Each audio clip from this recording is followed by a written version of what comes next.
செம்ம டேஸ்டாக இருக்கும். விவோஸ் அனைவருக்கும் வணக்கம்.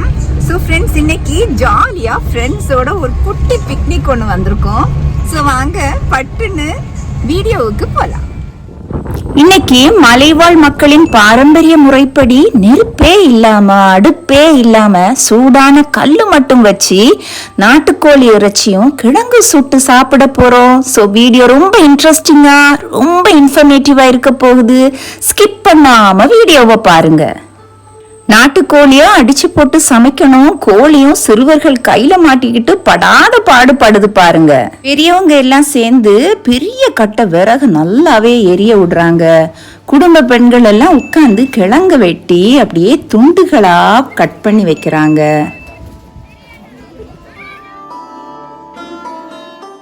கோழியோட ரெக்கையெல்லாம் எடுத்த பிறகு அப்படியே அந்த எரியிற தீயில போட்டு அதை அப்படியே வாட்டி எடுக்கிறாங்க பாருங்க.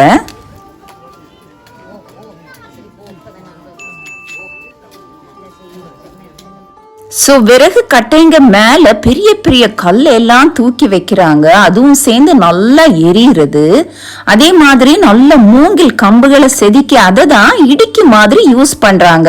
இந்த கோழியை அந்த தீயில வைக்கிறதுக்கும் அந்த சுடு கல்லை வந்து நீக்கிறதுக்கும் அந்த மூங்கில் கட்டைகளை தான் யூஸ் பண்றாங்க. இந்த விறகு கட்டையெல்லாம் நல்லாவே எரிஞ்சு முடிஞ்சிருச்சு. ஸோ அது மேல வச்ச கல்லுமே ரொம்ப கதகதப்பா ரொம்ப சூடா இருக்குங்க. இப்போ என்ன பண்றாங்கன்னா மசாலா கலவையெல்லாம் அந்த நாட்டுக்கோழி துண்டுகள்ல கலந்து அதை நல்லாவே கலந்து வைக்கிறாங்க பாருங்க. ஒரு அரை மணி நேரம் இந்த விறகெல்லாம் நல்லாவே எரிஞ்சு அந்த சூடான கற்களை அப்படியே எடுத்து தரையில பரப்பி வைக்கிறாங்க. ஸோ இந்த தரையில பரப்பி வச்ச கல்லு மேலதான் அந்த வாழை இலையில பொதிஞ்ச இறைச்சியும் கிழங்கும் வச்சு சுட போறாங்க. அதை எப்படி செய்யறாங்க அப்படின்னு பார்க்கலாம்.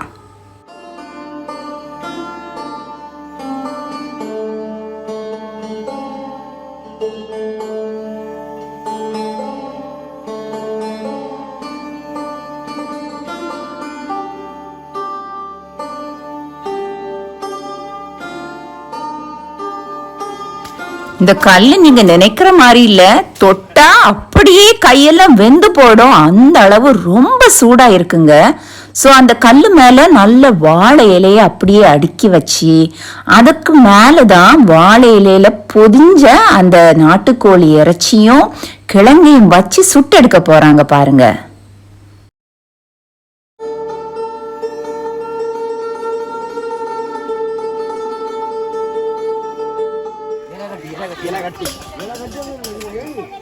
இந்த அடி விழுந்த துண்டு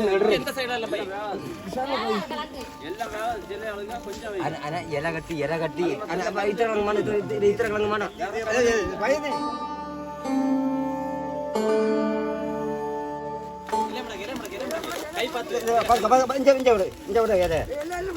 ஸோ நல்ல வாழை இலையில இறைச்சியும் கிழங்கையும் பொதிஞ்சு வச்சுட்டு திருப்பியும் அதுக்கு மேல ஒரு லேயர் சூடான கற்களை அடுக்கி வைக்கிறாங்க. ஸோ இதை அப்படியே ஒரு 45 நிமிஷம் எந்த டிஸ்டர்பன்ஸும் இல்லாம விட போறாங்க.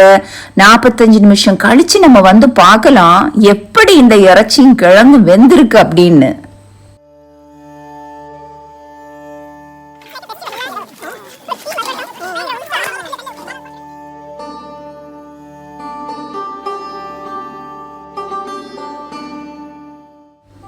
ஸோ ஃப்ரெண்ட்ஸ், 45 நிமிஷம் ஆயிருச்சு. இப்போ அந்த பொதியை திறக்க போறாங்க. கற்களை எல்லாம் மாட்டிட்டு வாழை இலையை ஓபன் பண்ண போறாங்க. பொறுத்திருந்து பாருங்க. ரொம்ப டிலீஷியஸான சுட்ட நாட்டுக்கோழி இறைச்சியும் கிழங்கும். நிஜமாவே இதுக்கு ருசி வந்து தனிதான். அதை வாயால வார்த்தையால சொல்ல முடியாது.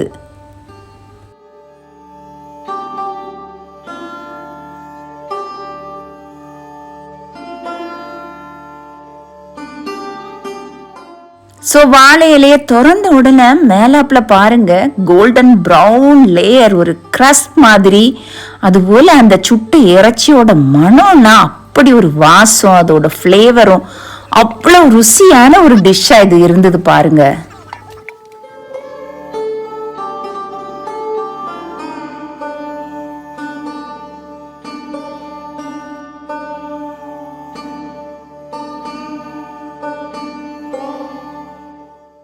ஸோ இவ்வளோ சுவையான சுட்ட கிழங்கும் நாட்டுக்கோழியும் நாங்கள் ஃப்ரெண்ட்ஸோட சேர்ந்து ரொம்ப ஆனந்தமா குஷியா கொண்டாடி சாப்பிட்டோன்னு தான் சொல்லணுங்க.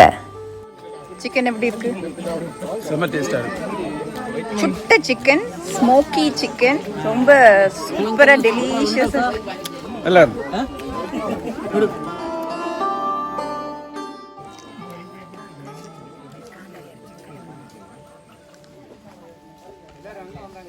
ஸோ ஃப்ரெண்ட்ஸ், இதுவரை என் சேனலை சப்ஸ்கிரைப் பண்ணாதவங்க தயவு செய்து அந்த ரெட் சப்ஸ்கிரைப் பட்டனை ப்ரெஸ் பண்ணுங்க.